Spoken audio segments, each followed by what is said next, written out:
Miaka kadhaa iliyopita ilikuwa ni kama kitu cha ajabu au mshangao kumuona au kukutana na binadamu mwenye jinsi ya kike akiendesha gari, na hii huenda ilisababishwa na mazingira yasiyo rafiki yenye vimelea vya mfumo dume kwa kuwaweka wanawake kando. Hata hivyo, kutokana na mabadiliko yaliyopo hivi sasa duniani yenye kuwafanya wanawake watambue haki zao, yamewafanya nao wafanye mambo makubwa. Kwani siku hizi ni kitu cha kawaida mwanamke kuendesha gari, meli, treni na hata ndege.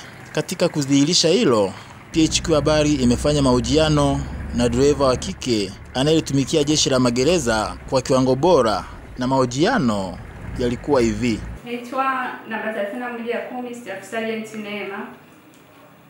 Nipo kitengo cha usafirishaji na mawasiliano makao makuu ya magereza. Wewe ni driver, ulitumia muda gani katika mafunzo ya driver? Nilitumia muda kama wa mwezi mmoja. Ulijifunza chuo gani?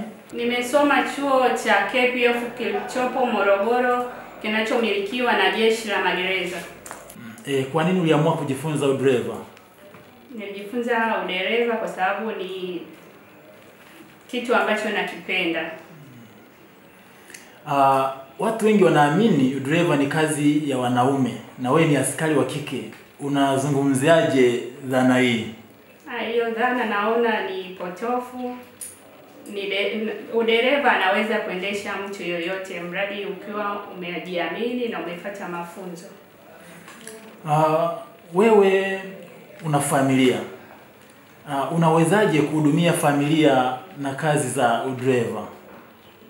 Naweza kuhudumia familia yangu kwa kutenga muda, kuamka mapema na kuendana na muda wa kuendesha. So muda wote unakuwa ni kazi kama kazi. Kwa hiyo kazi hiyo inakuwa ina muda kuanzia saa 12:30 mpaka saa 9:30. Hata ikizidi hapo inakuwa unatenga, una balance muda wako. Inasemekana madereva wa kike wana umakini katika udriver kuliko wanaume. Je, hii ina ukweli ndani mwake? Hiyo ni kweli, kwa sababu mwanamke anaweza kufanya mambo mengi kwa wakati mmoja kwa jinsi alivyoumbiwa. Kwa hiyo ni natural kutoka kwa Mwenyezi Mungu. Sasa kama umekubaliana na kauli hiyo kwamba wanawake wengi ndio makini kuliko wanaume, lakini sasa wanaume ndio wengi kwenye kuendesha udriver na wanakosa umakini. Je, aone kwamba ni wakati mwafaka jukumu la udriver tuachie wanawake? Ni sawa, katika ni kazi kama kazi nyingine. Kwa hiyo ile zana ya zamani ya mfumo dume ndio ilisababisha wanawake kutokuwa na ujasiri.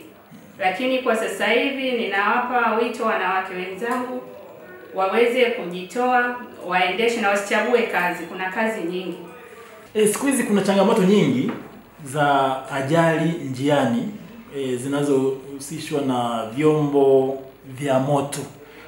Wewe ukiwa ni driver wa kike ambaye umehitimu mafunzo tena unalitumikia jeshi, unafikiri ni kwa nini ajali zinatokea? Kwa kutokuwa makini, na wengi wao wanakuwa hawana mafunzo, hawazingatii alama na mafunzo waliofundishwa darasani.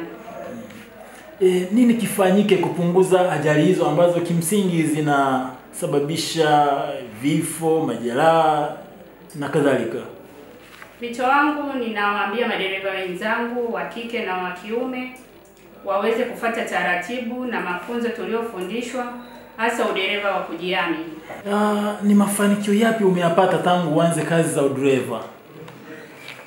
Mafanikio niliyopata sana nimejiunga na mashirika mengine, watu tofauti, na nimezidi kujiamini na nimejiamini kuwa mimi naweza, na wanawake wengi wanaweza, kwa sababu tumepata kuona viongozi wetu wengi wanawake wanaweza, na sisi tusibaki nyuma.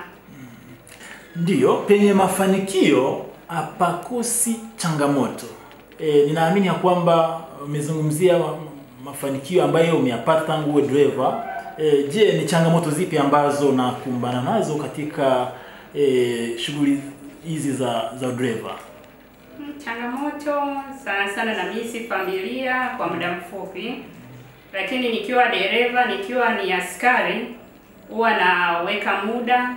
Nitakapokuwa na familia natumia muda sahihi kuwahudumia familia.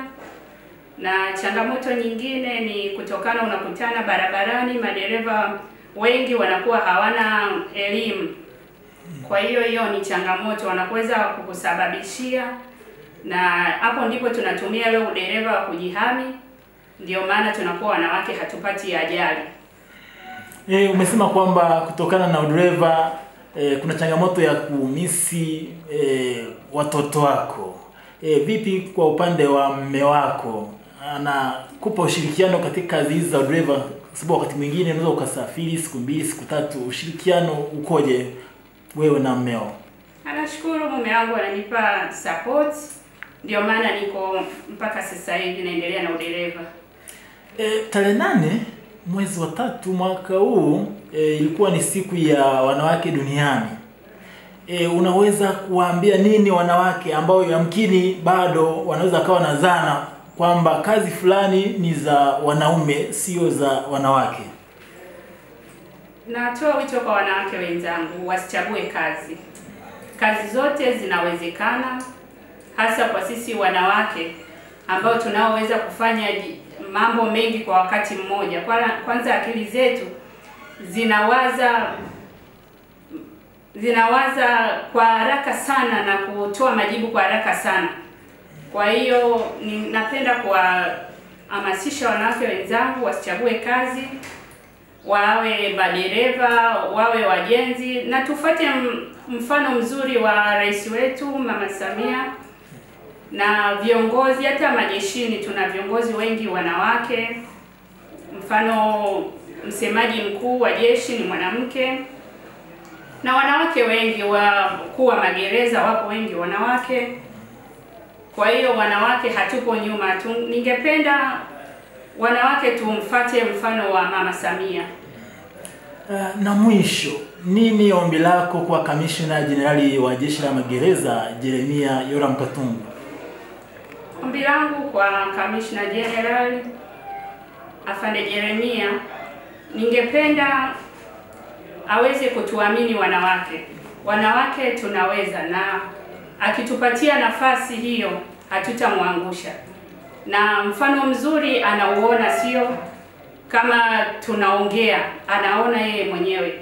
Asante sana. Nashukuru.